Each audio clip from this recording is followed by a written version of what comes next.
রমজান মাসে দিনের বেলা খাবার খাওয়া আর পায়খানা খাওয়া একই কথা।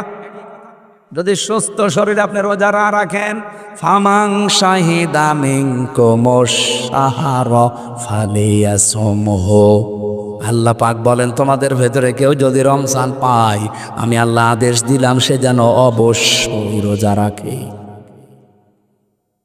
এই জন্য অনেক মানুষ যারা ধান্দায় থাকেন যে না হুজুর আমার গ্যাস, আরে শয়তান, রোজা রাখলে গ্যাস আরো ভালো হয়। এই পৃথিবীতে বিশ্বনবীর আর যাই রোগ হয়েছে দুনিয়ায়, 3টা রোগ তার জীবনেও হয়নি। গ্যাস্ট্রিক, আলসার, পেটের যে প্রিয়া, একটা রোগও নবীজির ছিল না। কেন? বিশ্বনবী প্রতি সপ্তাহে 2টা করে রোজা রাখতেন, সোমবার বৃহস্পতিবার, প্রতি মাসে 13, 14, 15 তারিখ শাবানের চাঁদের, আর রমজানের রোজা, ওদিকে মহরমের 10 রোজা। এগুলো আমার আল্লাহর নবী রেখেছে। নবীজি বলেছেন রোজা রাখলে আমার আল্লাহ শরীরকে সুস্থ রাখে। এই পৃথিবীতে একজন 950 বছর হায়াত পেয়েছে। কত বছর বলেন বলেন? হযরত নূহ আলাইহিস সালাম। নূহ মানে রোজা রাখনেওয়ালা।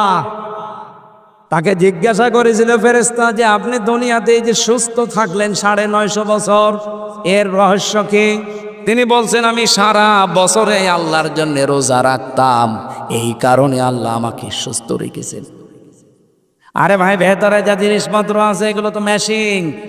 আপনি একটা মেশিনে যদি 24 ঘন্টা চালাতেই থাকেন, ও লোড নিতে পারবে? ওরে অন্তত 24 ঘন্টা 2 ঘন্টা রেস্ট দেওয়া দরকার না? বলেন বলেন।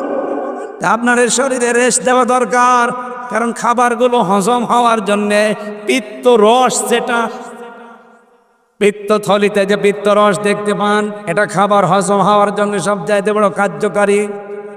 বিজ্ঞান এখন প্রমাণ করছে আপনি যে খাবারগুলো খান, এই খাবারের নির্যাস দিয়ে পিত্ত রস তৈরি হয়। পেটের ভেতরে খাবার দেওয়ার পরে কয়েকটা জিনিস তৈরি হচ্ছে। 1 নম্বরে ওই গুরুত্বপূর্ণ খাবার হজম হওয়ার পিত্ত রস, 2 নম্বরে মল, 3 নম্বরে প্রস্রাব, 4 নম্বরে রক্ত, 5 নম্বরে চর্বি। এগুলো দিয়ে খাবার দিয়ে তৈরি হয় শরীরে। সূরা বনি ইসরাইলের ওই যে শয়তানের একটা আয়াত আছে, ইন্নাল মুবাদ্দিরিনা কানু ইখওয়ানাশ শায়াতিন ওয়া কানাশ শাইতানু লিরাব্বিহি কাফুরা। ও জেনাইদাবাসী, যেটা বলছিলাম, রব্বুল আলামিন শয়তানের যে কাজকর্ম